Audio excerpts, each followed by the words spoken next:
바야흐로 꽃무릇의 계절입니다. 그죠? 요즘 한참 절정일 건데, 그래서 2016년에 담았던 꽃무릇을 오늘은 꾸며보았습니다. 오늘 우리가 살펴볼 말씀은 우리가 너무 잘 아는 초대교회가 7 집사를 세우는 이야기입니다. 우리가 주목해야 할 것은 왜 일꾼을 세우게 되었는가, 그리고 일꾼을 세울 때 초대교회가 정한 일꾼의 자격은 무엇이었는가, 그리고 어떻게 일꾼을 뽑았는가, 그 결과 교회가 어떻게 되었는가, 이런 것들을 조금 주목하시면서, 그러면 이 말씀이 오늘 우리에게 어떤 의미로 다가와야 할까, 이런 고민을 조금 함께 해보신다면 본문을 잘 읽어내는 것이라고 볼 수가 있을 것입니다. 우리가 생각해야 될 것은 초대교회가 지금 규모가 3,000명, 5,000명 이렇게 막 하니까 규모가 어마어마하잖아요. 그죠? 그리고 그 중에는 명절을 새로 올라왔다가 회심하고 머무르는 사람도 굉장히 많았기 때문에, 그렇기 때문에 그들을 섬기는 문제가 꽤 쉽지 않은 문제.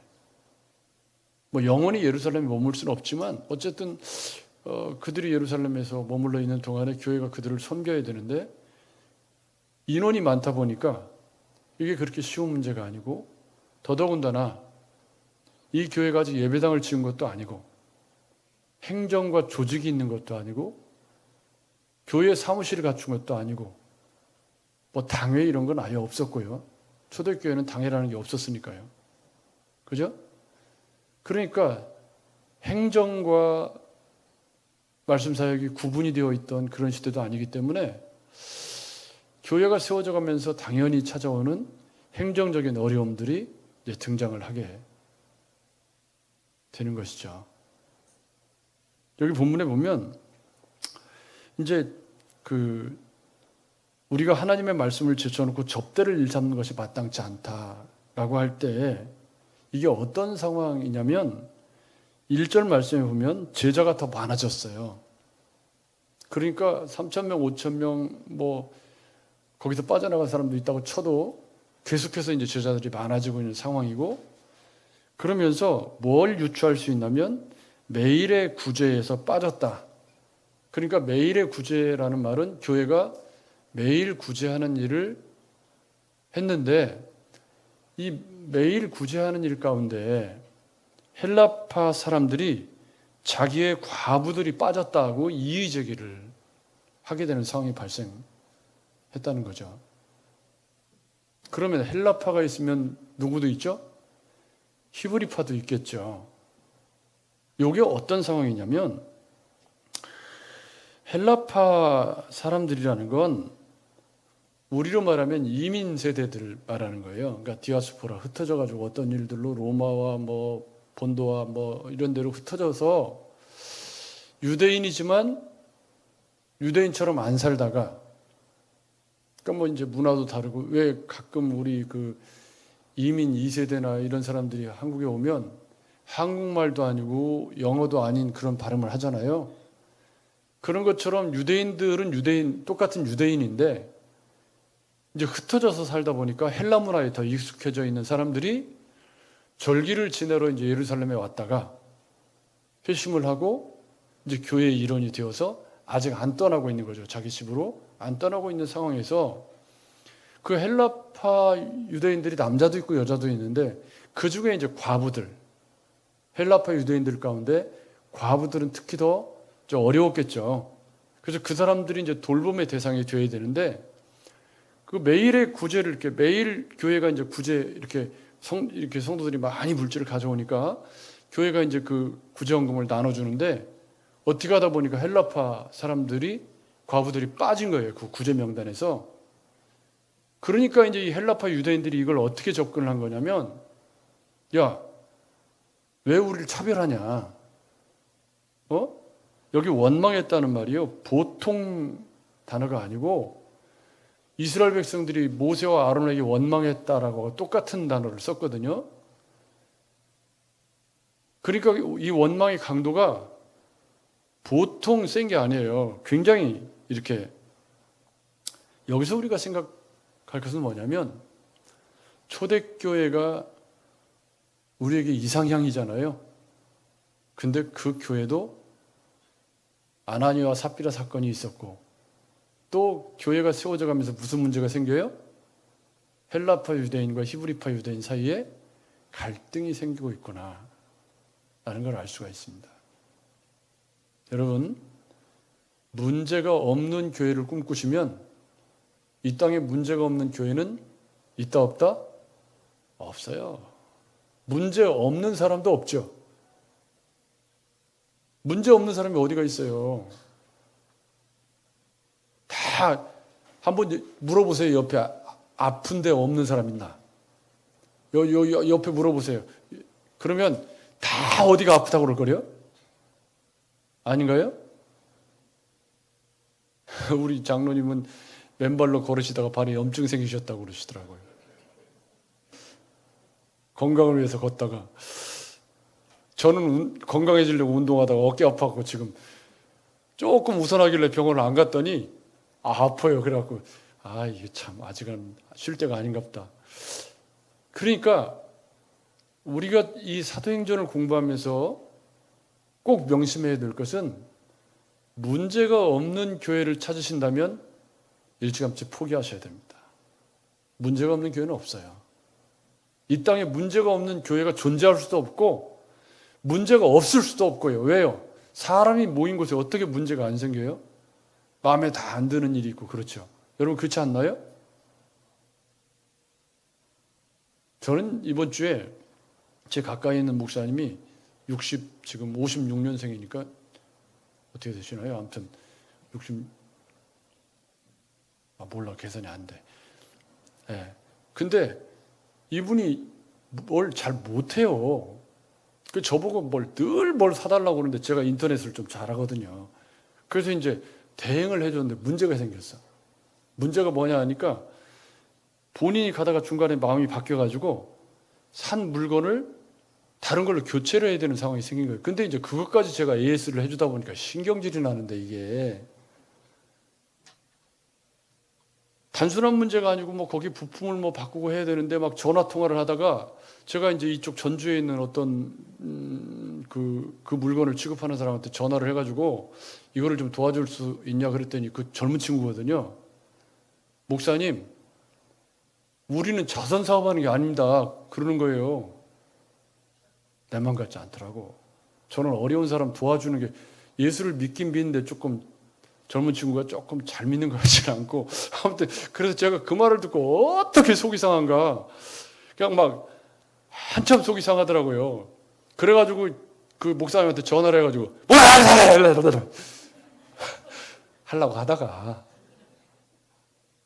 하려고 하다가 요만큼 올라오다가 그냥 말았죠. 근데 그래서 사는 게 그렇잖아요.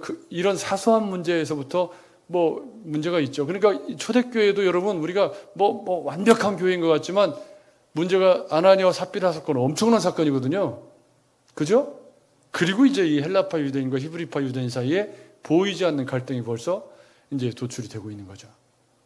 근데 문제는 헬라파 유대인들이 이 문제를 자기들을 차별한다는 관점으로 보는 이것이 이 땅에 우리 교회를 어렵게 만드는 요인이죠. 근데 사도들은 관점을 다르게 본 거예요. 사도들은 관점을 어떻게 봤냐면 12 사도가 모든 제자를 불러 이르되 이게 이제 공동의회가 모였다는 말은 아닌 것 같고 모든 제자라고 하니까 한 120문도쯤 되는 건지 이제 잘 모르겠어요. 어쨌든 이제 지도자들을 의미하지 8,000명이 다 모였다는 뜻은 아닐 것 같으니까 그래서 물러놓고 이제 사도들이 처방을 어떻게 내린 거냐면 이 문제는 차별의 문제가 아니라 우리가 너무 바빠가지고 누락된 거다.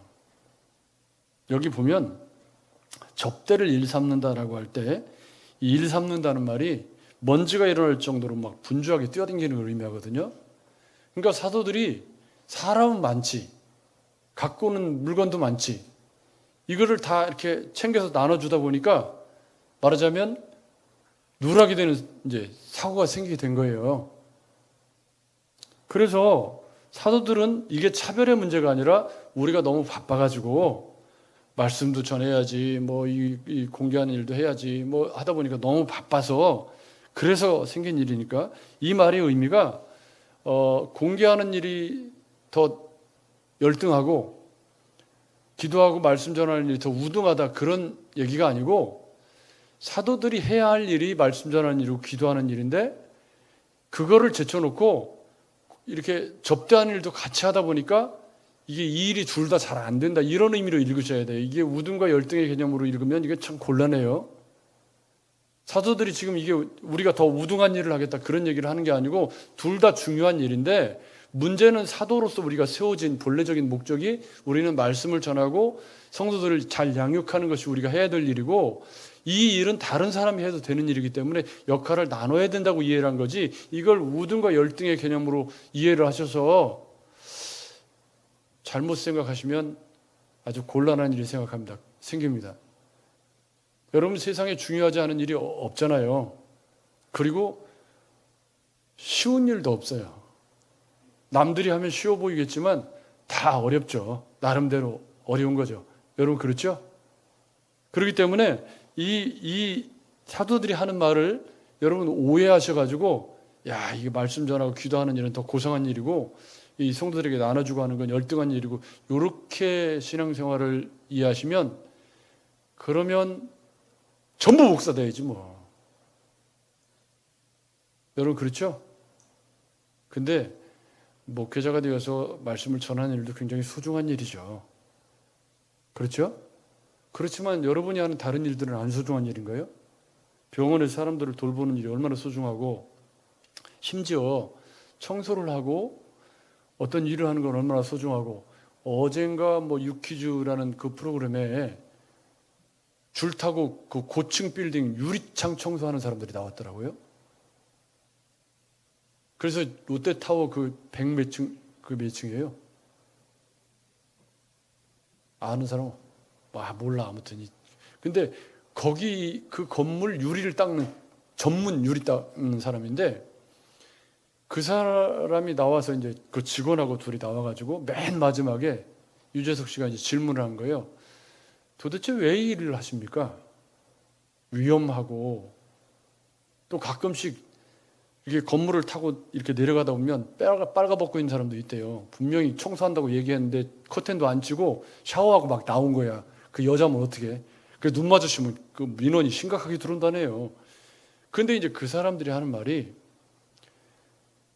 우리가 아니면 못하는 일이고 볼 때는 별거 아니지만 우리가 건물을 이렇게 잘 유리를 닦아서 그 건물이 깨끗하게 유지되고 랜드마크로서 이게 상징적인 그런 존재의 가치를 우리가 부여하는 일을 하고 있다고 그 직원이 얘기를 하는 거예요. 그래서 제가 참 특수부대 나왔다고 그래요. 고소공포증이 없대. 고소공포증 있으면 100 몇 층짜리 건물에서 줄 내려가지고 그 줄 하나에 달려가지고 닦고 다녀야 되는데 이거 뭐 못하겠죠. 극한 직업이죠. 그러니까 오늘 본문에서 우리가 잘 생각하셔야 될 것은 이게 우등과 열등의 개념으로 접근하면 그때부터 우리 신앙생활은 심각해져요. 우리가 하는 일이 다 소중한 거죠? 여러분 맞죠? 다 중요하고 소중한 일이에요. 그런 일이 아니면 내가 있을 필요가 없잖아요. 그리고 나를 내가 가치 있게 여기는 것도 뭐죠? 이거 내가 하는 일이 소중한 일이라고 여겨야 내가 가치 있는 사람이 되는 거지 내가 하는 일을 내가 가치 없게 여기면 다른 사람이 나를 가치 있게 봐줄 리가 없잖아요. 여러분 그렇죠? 한번 따라 하시죠. 지금 내가 하는 일이 제일 가치 있는 일이다. 그래요. 여러분 맞습니다. 그게 맞는 거예요. 그리고 그 일이 하나님 에게 맡기신 일이에요. 그래서 사도들의 처방은 일을 나눠야 된다. 일을 나눠서 동역자를 세워야 된다. 그러니까 여기서 첫 번째 질문, 초대교회가 왜 일꾼을 세우게 되었느냐? 그건 필요해서 세운 거예요. 일이 너무 많아서. 근데 교인이 7, 8천 명이 되는데 7명 뽑아, 7명. 겁나게 적게 뽑은 거죠. 우리 교회 안수집사 수가 더 많아.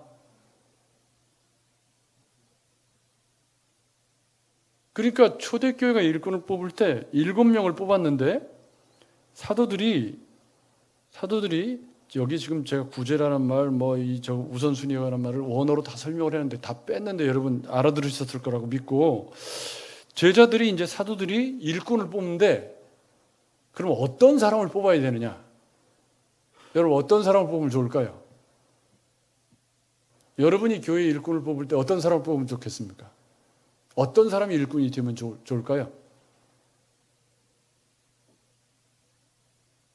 현실 교회에서는 이상하게 잘생긴 사람,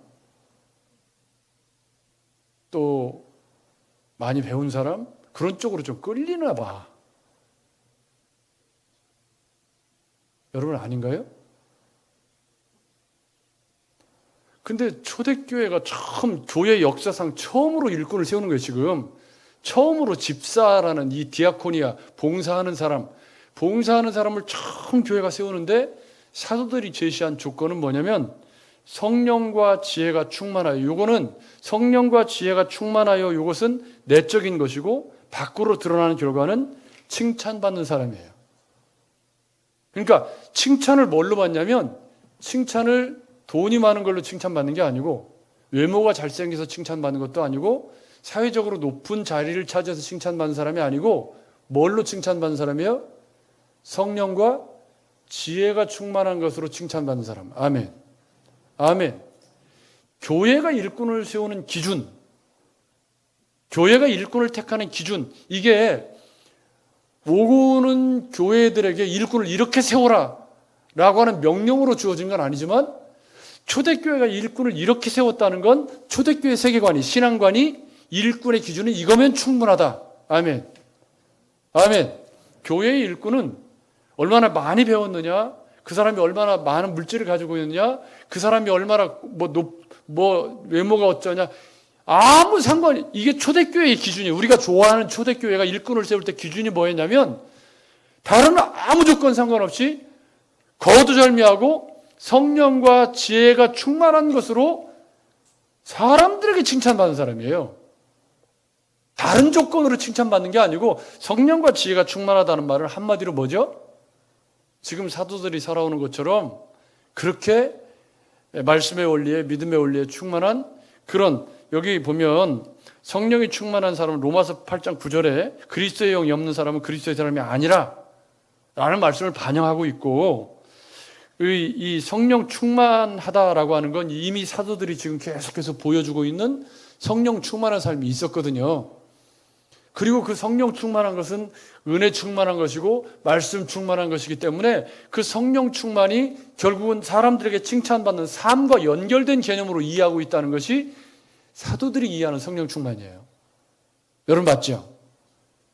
성령 충만하여 뭐하는 사람? 칭찬받는 사람. 그러니까 성령이 충만하면 사람들에게 칭찬받는 모습으로 삶이 나타나는 게 성령 충만이어야 하는 거죠. 성령 충만한 성격이 성격이 못된 그리스도인, 이게 말이 맞아요, 안 맞아요? 안 맞는 거죠. 여러분, 초대교회가 일꾼을 세움에 있어서 일꾼의 자격을 딱 이 한 줄로 해놨는데 이걸 교인들도 좋게 여겼거든요. 성도들도 이걸 좋게 여겼어요. 그러니까 동의가 된 거죠. 그러니까 우리가 이 문제에 있어서, 우리가 교회를 이루어감에 있어서 초대교회가 일꾼으로 세웠던 이 기준, 성령과 지혜가 충만한, 그래서 사람들에게 칭찬받는 사람, 이 기준을 우리가 놓치고 있는 건 아닌가 점검할 필요가 있죠.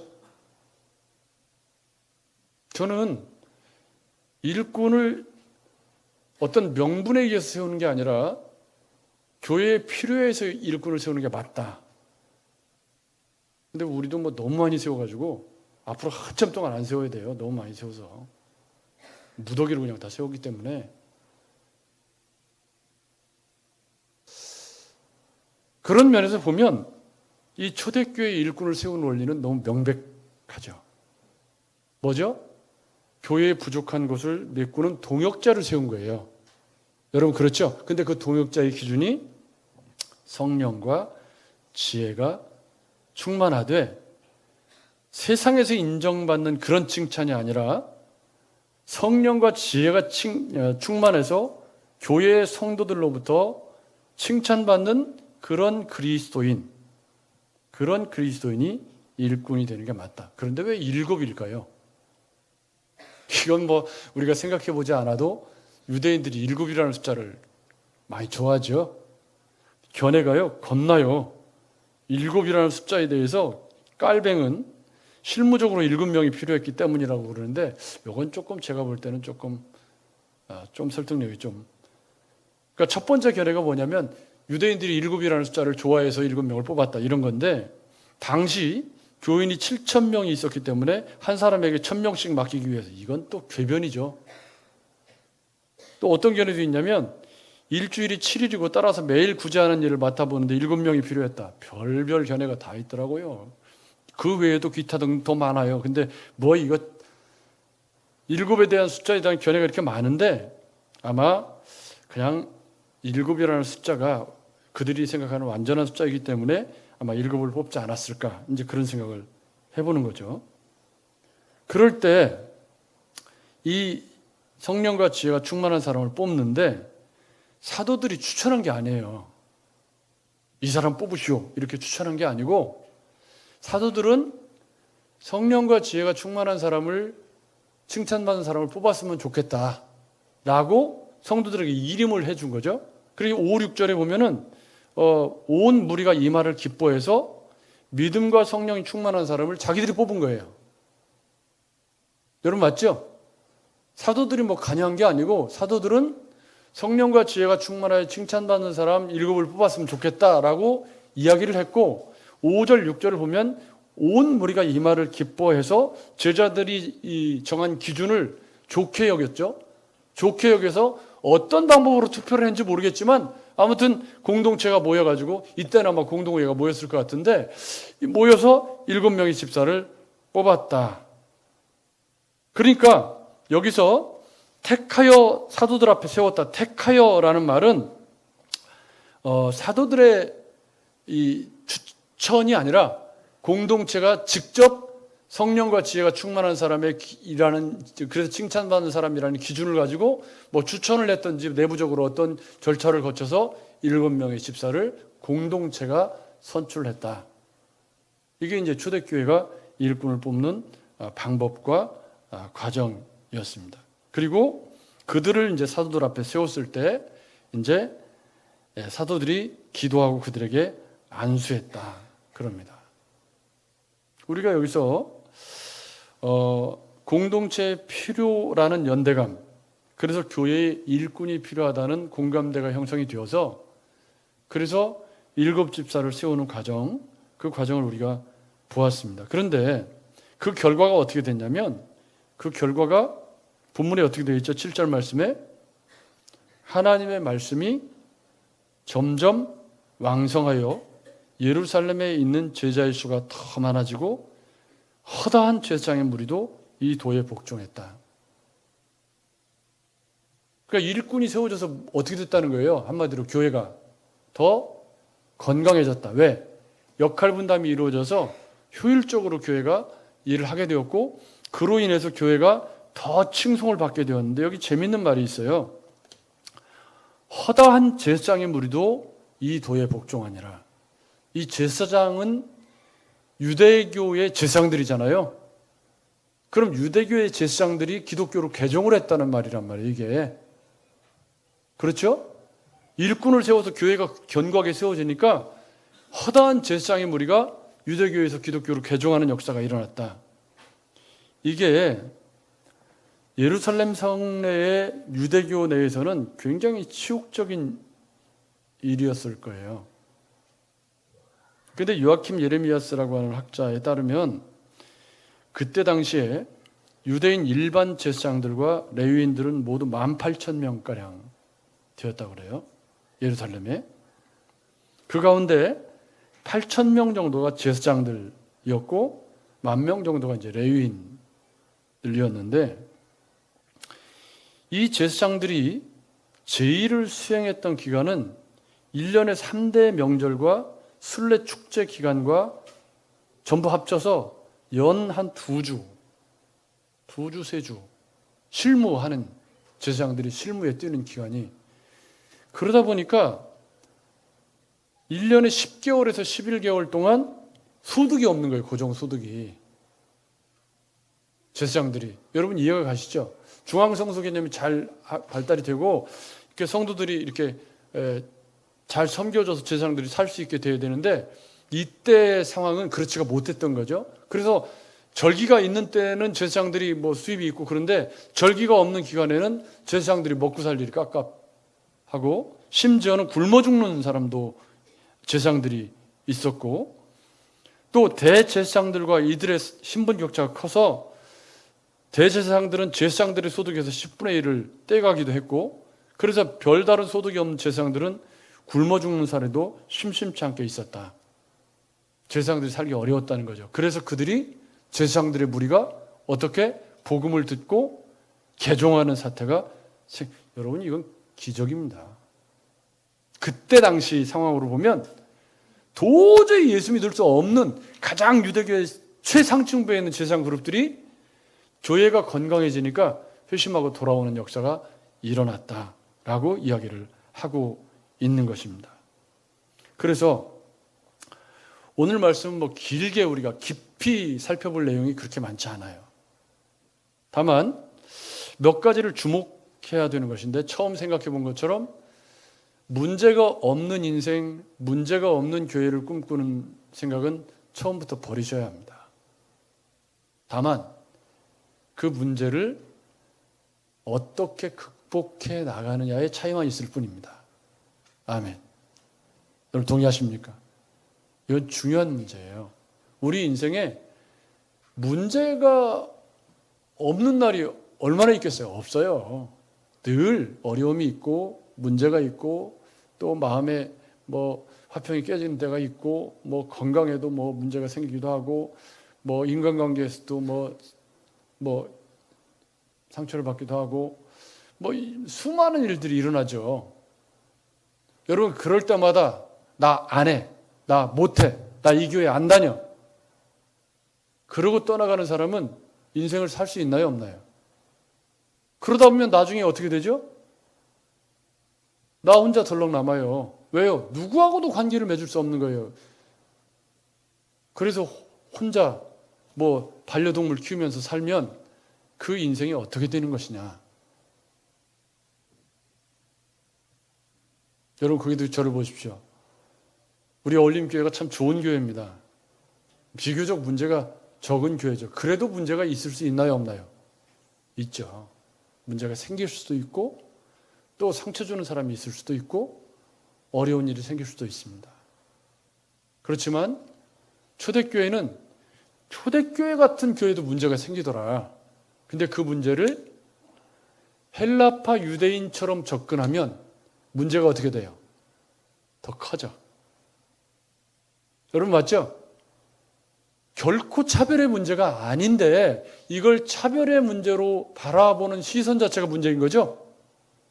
결코 그런 의도가 아닌데 그런 의도로 바라보면서 문제를 더 크게 만들면 내 삶도 황폐해지고 우리 인생도 황폐해지는 거죠. 여러분 그래서 오늘 우리가 깊이 고민해야 할 첫 번째 화두는 문제 없는 교회를 꿈꾸는 그리스도인이 되지 말고 문제를 믿음의 방법으로 해결하는 그리스도인이 되어야 한다. 아멘. 아멘. 이 원리는 가정에서도 직장에서도 개인의 삶에서도 교회에서도 똑같이 적용되어야 할 원리라고 저는 생각합니다. 심지어 뭘 배우고 뭘 해도 다 어려워요. 쉬운 게 없어요. 그죠? 그것을 이겨나가는 사람이 그 일을 감당하는 사람. 두 번째, 초대교회 일꾼의 기준이 성령과 지혜로 칭찬받는 그리스도인이었다는 점을 우리가 깊이 생각을 하면서 내가 세상에서 다른 걸로 칭송받는 그리스도인이 되면 안 되고 뭘로? 성령과 그리스도의 지혜로 세상에서 칭송받는 그리스도인이 되자. 아멘. 아멘. 여러분, 우리가 꿈꾸어야 할 성도의 지향점입니다. 다른 걸로 자꾸 세상에서 이세 떨고 자꾸 뭐 교회 앞에서 다른 거 가지고 자꾸 말씀을 뭐 본 적도 없고 믿음 생활을 제대로 안 하니까 얘기를 하면 맨날 무슨 얘기만 해요? 세상 돌아가는 얘기하고 요즘 취미생활 얘기하고 뭐 그런 얘기만 하고 내 인생에 예수는 없어요. 내 대화 속에 예수가 없어. 그래서 삶에 예수의 자리가 없어요. 그런 사람이 성령과 지혜가 충만해서 그것으로 칭송받기는 불가능한 일인 거죠. 온전히 예수에 젖어 사는 사람만이 그 예수에 같이 헌신하고 그 예수님이 따랐던 길을 온 마음과 인격을 다해 살아가는 사람을 성령 충만한 사람이라고 하는 거잖아요. 아멘. 여러분 맞죠? 그리고 지혜가 충만하다는 건 분쟁이 아니라 화목하게 하는 자로 존재하고 어려움을 더 크게 분열시키는, 그래서 차별의 문제로 접근하는, 그게 올바른 그리스도인이 아니고 지혜로운 사람이 아니고 공동체를 화평하게 만들고 화목하게 만드는 그런 사람을 지혜로운 사람이라고 말하는 거 아닌가요? 그래서 그런 걸로 칭찬받는 그리스도인. 여러분, 우리 어린교회 사랑하는 성도들이 여러분이 사는 직장에서, 교회에서, 가정에서 저 사람은 정말 성령과 지혜가 충만한 진짜 멋진 그리스도인이야, 이런 칭송을 받을 수 있다면 예수 잘 믿고 있는 거죠. 여러분, 그런 그리스도인이 되기를 꿈꾸시고 그런 그리스도인이 되시기를 주로 축복합니다. 여러분, 이건 꼭 우리가 명심해야 돼요. 한 번뿐인 인생, 하나님이 선물로 주신 매일을 살아가는데 우리가 성령과 지혜로 칭찬받는 게 아니라 그 사람 곁에 가면 맨날 분쟁이 있고 어려움이 있고 만남이 힘들다는 얘기밖에 안 해. 여러분, 그런 사람이 있죠? 만나서 얘기를 하는데 힘들다는 얘기밖에 안 하는 사람이 있잖아요. 그렇다고 옆 사람을 쳐다볼 필요는 없고, 좋다는 얘기를 들어본 적이 없어. 오늘 감사하다, 행복하다, 오늘 주님이 이런 은혜를 주셨는데 내가 진짜 그런 얘기는 들어본 적이 없고 맨날 힘들대. 맨날 징글징글한 이 썩을 놈 인생 그러면 성령과 지혜를 칭송받는 인생이 되기는 어렵다고 보는 거죠. 여러분 맞죠? 어려운 중에서 감사를 찾는 게 좋은 그리스도인. 아멘. 어려움이 없어서가 아니라 어려움 많은 세상에서 몸이 아픈 가운데, 그런 가운데 감사할 줄 아는 세상, 그런 그리스도인. 제가 조금씩 저도 나이를 먹어가면서 찬양할 수 있는 게 너무 감사하다. 오늘 음이 너무 높아가지고 주님의 마음을 본받는 자인데 본을 못 받겠더라고. 주님의 마음. 이 두 키만 낮추면 너무 좋겠는데 이게 그래도 찬양할 수 있는 게 얼마나 감사한지. 여러분, 한 번뿐인 인생 성도로 내가 부르심을 받았잖아요. 여러분 맞죠? 여러분 성도 맞죠? 권사, 집사 그런데 그런 내가 세상으로부터, 교회로부터, 주변 사람으로부터 성령과 지혜가 충만한 그리스도인이다, 이런 칭송을 받으시는 인생, 그런 신앙생활, 그게 주님이 우리에게 원하시는 신앙생활인 줄로 믿습니다. 꼭 교회에서 그런 그리스도인이 되기를 꿈꾸시기 바랍니다. 마지막으로,